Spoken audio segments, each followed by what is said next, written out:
Figure majeure du militantisme anti-apartheid, prisonnier politique le plus célèbre du monde et premier président noir de l'Afrique du Sud, c'est tout autant le père de la nation arc-en-ciel qu'un héros mondial qui s'est éteint le jeudi 5 décembre 2013 à l'âge de 95 ans. Nelson Mandela est né le 18 juillet 1918 dans le petit village d'Mvezo, dans le Transkei, dans le sud-est, au sein du clan royal des Tembu, de l'ethnie Xhosa.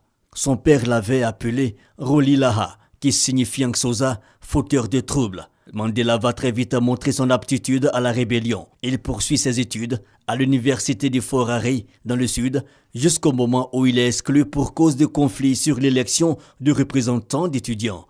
Apprenant alors que sa famille le promet à un mariage arrangé, Nelson Mandela s'enfuit à 22 ans à Johannesburg. Le jeune homme, amateur de femmes et de boxe, découvre ce qu'est véritablement la ségrégation dont sont victimes les gens de couleur.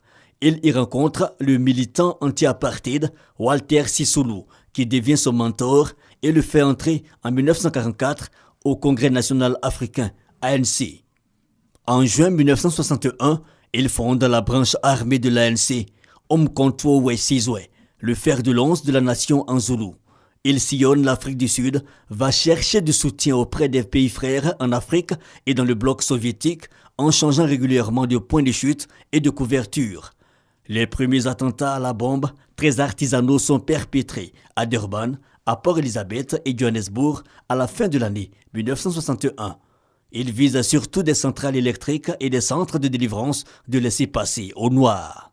Arrêté à plusieurs reprises, il fait partie en 1962 des membres de l'état-major d'Umkhonto we Sizwe raflé à Rivona, près de Johannesburg, jugé pour sabotage et tentative de coup d'État, des crimes passibles de la peine de mort. Nelson Mandela est condamné à vie.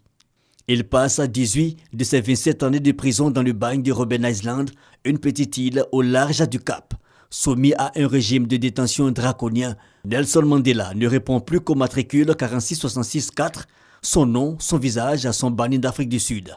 Derrière les barreaux, il devient le symbole de l'oppression de son peuple, tandis que le monde entier appelle à sa libération et le régime de l'apartheid est mis au ban par la communauté internationale.